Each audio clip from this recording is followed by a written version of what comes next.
สบายดีท่านผู้ชมที่เคารพทุกท่านสำหรับวิดีโอนี้ข้าพเจ้าอยากจะเล่าเกี่ยวกับสายพัวพันหรือว่าความสัมพันธ์ระหว่างรัสเซียกับอาเซียนซึ่งในระยะหลังๆมานี้พวกเราจะสังเกตเห็นว่าสายพัวพันระหว่างรัสเซียกับอาเซียนโดยเฉพาะแม่นประชาคมอาเซียนตะวันออกเฉียงใต้ของพวกเรานี่นะนับมือนับแน่นแฟ้นนับมือนับมีความสำคัญหลายขึ้นกว่าเก่าและมันก็สวนทางกันกับบรรดาประเทศตะวันตกโดยเฉพาะแม่นสหภาพยุโรปและก็สหรัฐอเมริกานั้นต้องการโดดเดี่ยวประเทศรัสเซียนั้นแต่ในความเป็นจริงแล้วมีประเทศหลายประเทศบ่ว่าจะเป็นอยู่ในอาเซียนตะวันออกเฉียงใต้และก็อยู่แอฟริกา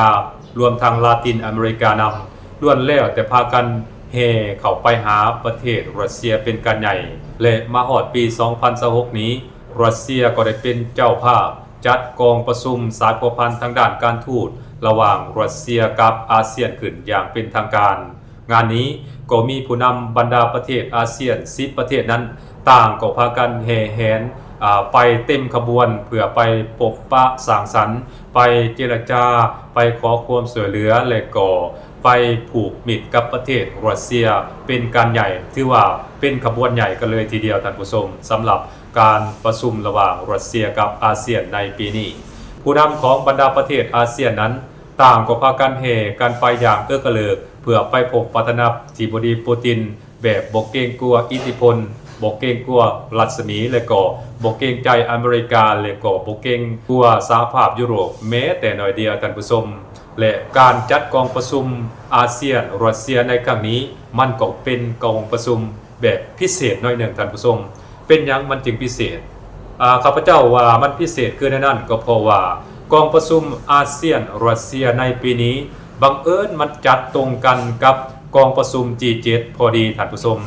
ซึ่งกองประชุม G7 นั้นก็มักเว้ากันว่าเป็นกองประชุมของประเทศที่พัฒนาแล้วซึ่งประกอบมีบรรดาประเทศในสหภาพยุโรปและก็รวมมีสหรัฐอเมริกานำในกองประชุมรัสเซียอาเซียนครั้งนี้มันได้บดบังรัศมีของกองประชุม G7 ไปแบบอัตโนมัติท่านผู้ชม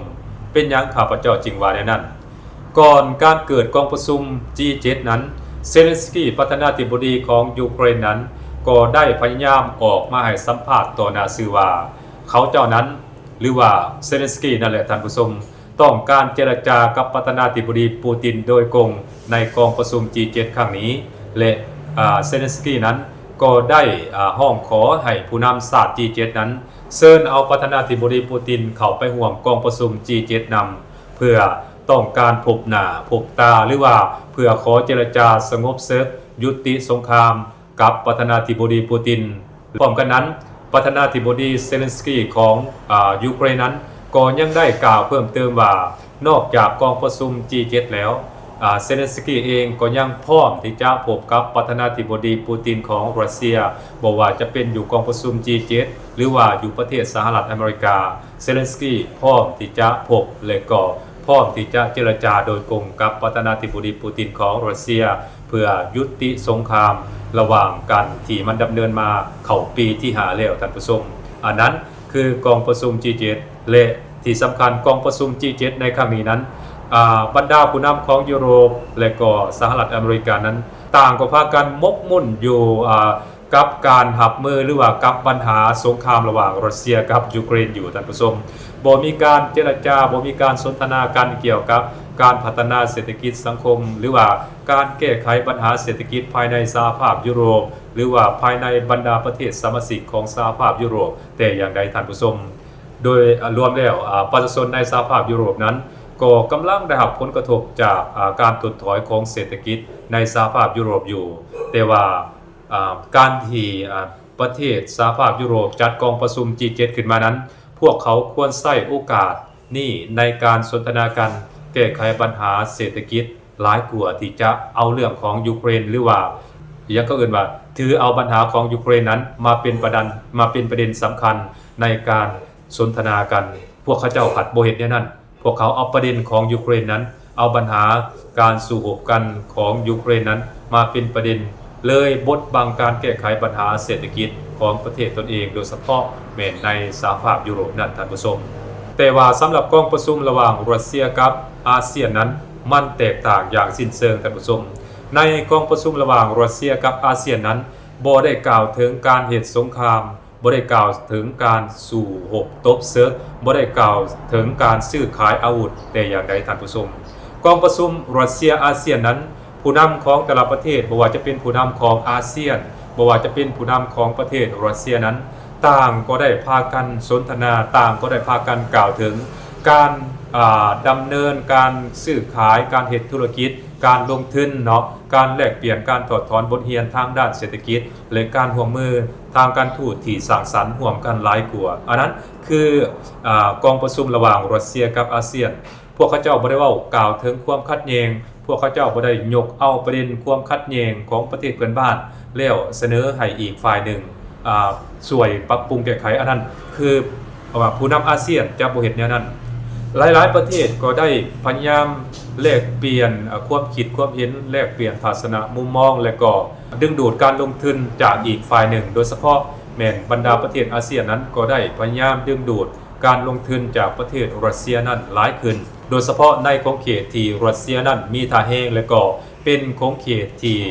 ชาติในอาเซียนนั้นมีความต้องการสูงอันนั้นก็ต้องมีการแลกเปลี่ยนซื้อขายกันในกองประชุมนี้ข้าเจ้าเหล่านั้นก็ได้หยิบยกเอาประเด็นหรือว่าปัญหาเหล่านี้ขึ้นมาถกเถียงและก็สนทนากันถือว่าเป็นเวทีแลกเปลี่ยนความคิดความเห็นและก็แลกเปลี่ยนการซื้อขายระหว่างรัสเซียกับชาติในอาเซียนส่วนว่าประเทศลาวของพวกเขาในการไปประชุมกับรัสเซียในครั้งนี้ก็ประสบผลสำเร็จหลายสมควรท่านผู้ชมโดยเฉพาะประเทศลาวของพวกเขานั้นก็ได้มีการลงนามเซ็นบทบันทึกความเข้าใจและก็เซ็นข้อตกลงในการสร้างตั้งโรงงานผลิตไฟฟ้าด้วยพลังงานนิวเคลียร์เด็กเห็นบอกอันหนึ่งอันที่สองมาก็เว้าเกี่ยวกับภาคพลังงานอันที่สามมาประเทศลาวของพวกเขานี้ก็ได้ตกลงเข้าร่วมในโครงการรถไฟสากลคอริดอร์2กับประเทศรัสเซียไปเป็นที่เรียบร้อยแล้วถือว่า3เรื่องใหญ่ๆนี้ประเทศลาวของพวกเขาจะได้รับผลประโยชน์นอกจากนั้นก็ยังมีการหัวมือทางด้านการเกษตรนำอีกได้ข้าพเจ้าเห็นข่าวว่าทางการลาวนี้ก็ได้มีการเจรจาขอซื้อปุ๋ยหรือว่าหัวเสื้อที่จะนำมาผลิตปุ๋ยจากประเทศรัสเซียนำอีกด้วยเห็นบอกสิ่งดังกล่าวนี้มันจะนำผลประโยชน์อันมหาศาลมาสู่ประเทศลาวของพวกเราก็คือประเทศอาเซียนของพวกเขานั่นเองท่านผู้ชมส่วนว่าประเทศพม่าประเทศไทยประเทศมาเลเซียประเทศฟิลิปปินส์ประเทศเวียดนามก็ล้วนแล้วแต่เจรจาการค้าการลงทุนกับประเทศรัสเซียไทยนี้ก็ขอซื้อปุ๋ยขอซื้อไอก๊าซธรรมชาติขอซื้อน้ำมันโดยการแลกกับสินค้าทางการเกษตรของประเทศไทยส่วนว่าพม่านั้นก็ได้มีการเซ็นขอตกลงร่วมกันในการผลิตไฟฟ้าด้วยพลังงานนิวเคลียร์ทางด้านพลเรือนและก็ร่วมมือกันทางด้านการทหาร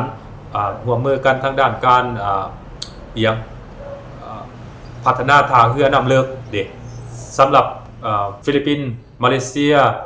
ก็ได้ขอซื้อพลังงานจากประเทศรัสเซียเด็กมันเป็นลักษณะแบบนี้พวกเขาจะสังเกตเห็นว่ากองประชุมระหว่างรัสเซียกับอาเซียนในปีนี้ซึ่งรัสเซียเป็นเจ้าภาพนั้นประเด็นหลักๆแมนได้สนทนากันเกี่ยวกับหัวข้อการร่วมมือกันทางด้านเศรษฐกิจและก็การค้าหลายทั่วบ่ได้เกี่ยวกับประเด็นทางการเมืองบ่ได้เกี่ยวกับประเด็นการสู้รบกันแต่อย่างใดอันนั้นพวกเราควรเน้นการร่วมมือกันในลักษณะแบบนั้นคือร่วมมือกันทางด้านเศรษฐกิจและก็พัฒนาชีวิตการเป็นอยู่ของประชาชนในประเทศของตนเองนั่นให้มันดีขึ้นจะเป็นการดีกว่าที่จะเอาเงินเอาคำไปทุ่มเทเกี่ยวกับการเหตุสงครามเกี่ยวกับการขาพันลันเทงไปพัฒนาอาวุธยุทโธปกรณ์และก็เอามาขาพันลันเทงกันอันนั้นมันบ่ได้สร้างสรรค์มันเฮ็ดให้มนุษย์หรือว่าประชากรโลกนั้นได้รับผลกระทบได้รับความเดือดร้อนหลายกว่าท่านผู้ชมพวกเขาบ่ควรเฮ็ดแบบสั้นเพราะฉะนั้นข้าพเจ้าจึงสังเกตเห็นว่ากองประชุม2กองประชุมนี้บ่ว่าจะเป็นกองประชุม G7 และก็กองประชุมของประเทศอาเซียนกับรัสเซียนั้นมันแตกต่างกันโดยสิ้นเชิงท่านผู้ชมเบิ่งจุดประสงค์และระดับคาดหมายมันก็แตกต่างกันแล้วผู้หนึ่งต้องการเหตุสงครามผู้หนึ่งกระหายสงครามกองประชุมหนึ่งต้องการสงครามกองประชุมหนึ่งต้องการเหตุสงครามกับประเทศรัสเซียแต่อีกกองประชุมหนึ่งกับต้องการร่วมมือกับประเทศรัสเซียในขอบเขตเศรษฐกิจและการเมืองการแก้ไขปัญหาปากท้องของประชาชนภายในประเทศของตนเองนั้นหลายกว่า เห็นได้อย่างชัดเจนท่านผู้ชมว่าแท้จริงแล้วแม่นคงเขตใดหรือว่าประเทศใดต้องการสันติภาพคงเขตใดประเทศใดต้องการความสงบสุขและคงเขตใดประเทศใดต้องการความบ่สงบสุขและต้องการสงครามอันนั้นในกองประชุม2กองประชุมนี้เห็นกันอย่างชัดเจนท่านผู้ชมสบายดี